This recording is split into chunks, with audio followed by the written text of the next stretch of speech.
The Eastern Conference did it again. They rolled over the West on what was a big interconference weekend. And Greg, it's looking more and more like there might only be 3 teams coming out of the Western Conference into the playoffs. Hey, some Eastern Conference bias next on Extra Time.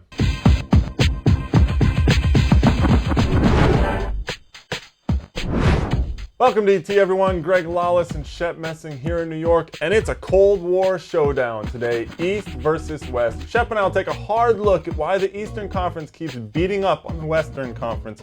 We're also going to look at some of the contributions of the African players in 2008. Shep and I will also have our MLS All-Star midfielder picks, and we'll dip into the mailbag right toward the end.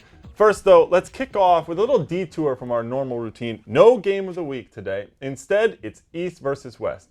Right now on the season, the Eastern Conference is 25-14-6 versus Western Conference teams.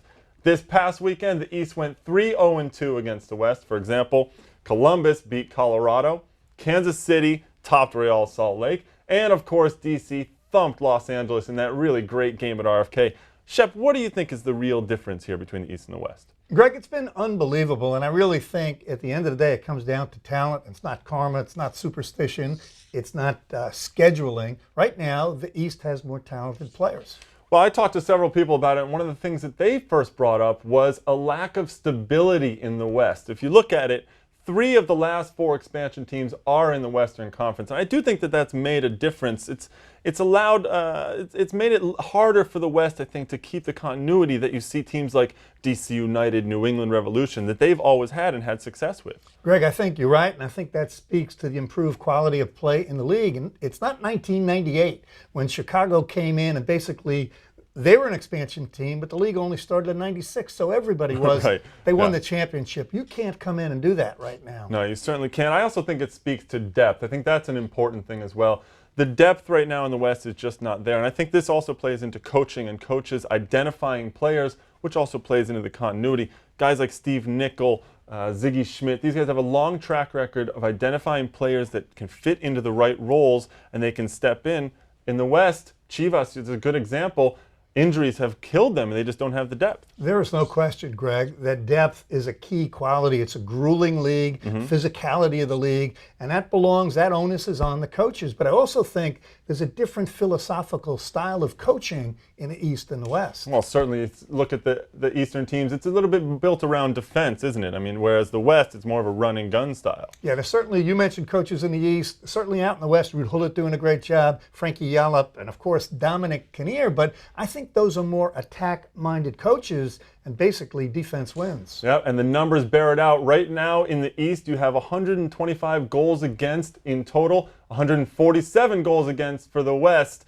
We'll see if that holds true come Friday when the top 2 teams in each conference, Los Angeles in the West, New England in the East, will meet on July 4th.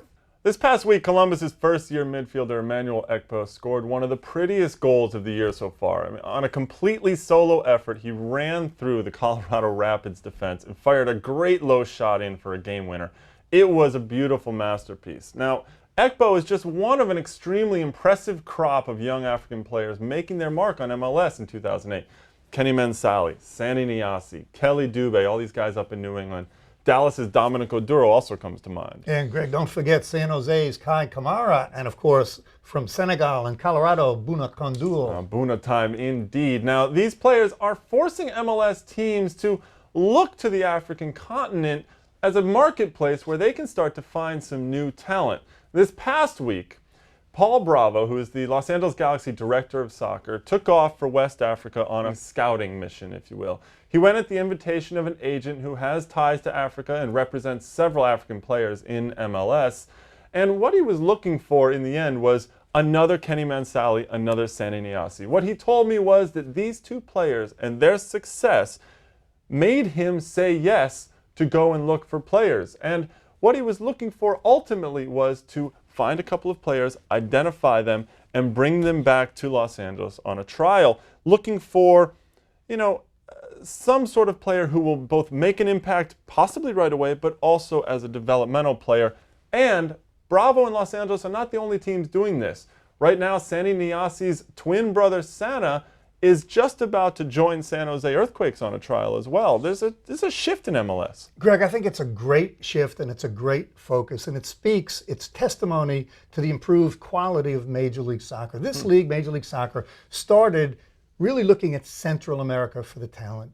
In the last 5 years, South America. But this is a whole new horizon, and I think there's an argument to be made. Perhaps the African player is almost better suited to playing in Major League Soccer because of the physicality of the game. Well, certainly, and that's actually what Paul Bravo told me. He said that the African players are athletic and technical, which makes them a very good fit for MLS. In fact, probably they're a better fit than the South American player. And in the future, Africa could become the most important market for MLS teams for finding talent. There is so much talent right now in Africa. Young kids, teenagers who are playing under terrible conditions. The fields are filled with potholes, and yet they still have terrific touch and 1-2 on the ball. Bravo watched several matches while he was traveling. He was astounded at the level of play that he saw, and in the end, Bravo identified 5 players that he hopes to bring back to Los Angeles for trials in the next 4 to 6 weeks.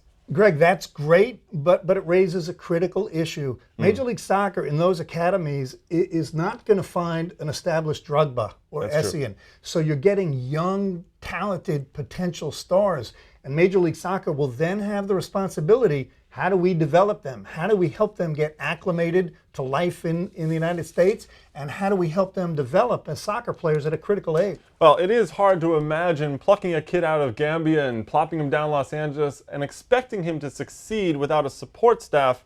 In the past, MLS has brought in more established players. MAMADOU Diallo comes to mind. Big Mama was Paul Bravo's host in Senegal, actually. I also think of Dr. Kamalo from South Africa and the Ghanaian Junior Agogo. And back in my day, Greg, players like Ace Nesalengwe and Jomo Sono, and in MLS, one of my favorites, Digital Takawara. And more recently, Joseph Ngwenya, who went to college in the United States. These players all had more foundation. Now MLS needs to figure out a way to develop these young kids and make them into stars.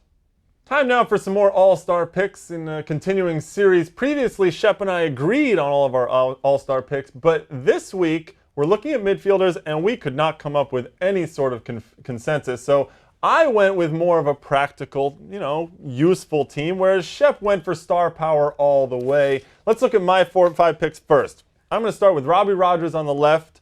I'm going to have Shauri Joseph and Carl Robinson from Toronto as my holding midfielders. I have Steve Ralston as my attacking midfielder, and of course, David Beckham out on the right. That's spoken like a true brutal defender that you used to be. Greg, that's certainly a well-balanced, pragmatic midfield, and we agree on Beckham. But for me, the most exciting change in Major League Soccer has been the acquisition of pure attacking midfield creators. And so I have Beckham, but I've got Blanco, Gallardo, Schelotto, Christian Gomez. I don't think they should all be in the lineup at the same time. And if you're Stevie Nicol, maybe stick a Robinson or a Do. But those are the guys I think that have made a huge difference in the league. Oh, jeez, you're going to need 7 balls just to keep these guys happy out there. But it will be a fun lineup if those guys all start. Now, the All-Star game is on Thursday night, July 24th at BMO Field up in Toronto. It's on ESPN. If you think that we're crazy with our picks, I know Shep is, you can email us at extratime@mlsnet.com. And speaking of email, it's time to dip into the mailbox and find out what questions have been rattling around ET fans' heads. First, Matt in Maryland wonders, does the amount of scoring in MLS this year mean that the offenses are better, or the defenses are worse, or both? Matt, the answer is both. And we've just been talking about all-star selections in the midfield. Players like Schelotto, Blanco, Beckham, Gallardo. These guys are catalysts in terms of producing goals. But on the other side of the ball, I think the teams have gotten better organized, so the defenses are doing well. But there are some that maybe aren't doing well. LA and DC early on come to mind, and of course San Jose. Next question, Edward in Alabama wonders what it will take for an MLS team to win the new CONCACAF Champions League. Well, Edward, the first thing is avoid Pachuca. Pachuca's like an MLS killer. Second thing, I think that the MLS teams have improved vastly. The more international games they're going to get, such as Superliga, which starts next week, they're going to be ready for these games a little bit more. And I would not be surprised to see an MLS team actually win the Champions League in 2009. The last question comes from Cameron in Utah, who believes Real Salt Lake playmaker Javier Morales should be an all-star. And Cameron, I do too. The guy's leading the league in assists right now. However, I didn't put him as a starter because I think Steve Ralston's a better attacking midfielder. Well, I give you credit, partner, because you identified him early in the year as a very exciting, good player. I think when they build that new stadium out in Salt Lake, his game will even get better. It certainly will. And you can always keep those emails coming to us at extratime@mlsnet.com. One thing you might want to email is about Shep's Wow Moment of the Week. Shep, what have you got this week? I have a disaster. New York at Chivas. End of the first half, stoppage time. New York is leading 1-0. They get a free kick in their own defensive third. Kevin Goldthwait, instead of thumping it upfield, getting into the locker room, plays a lazy square ball. Ante Razov nips in, scores, gets the equalizer. Boys and girls, if you're watching this at home, don't do it on the soccer field. Wow. Yeah, a play like that, of course, would get you benched by your coach. And speaking of youth players, the Sum Under-17 Cup, which brings together all the youth teams from MLS, kicks off this Friday. Coverage of that is on MLSnet.com, so check it out. Unfortunately, that's all the time we have for this week on Extra Time, but join Shep and me next week because we'll be here and we'll kick it around.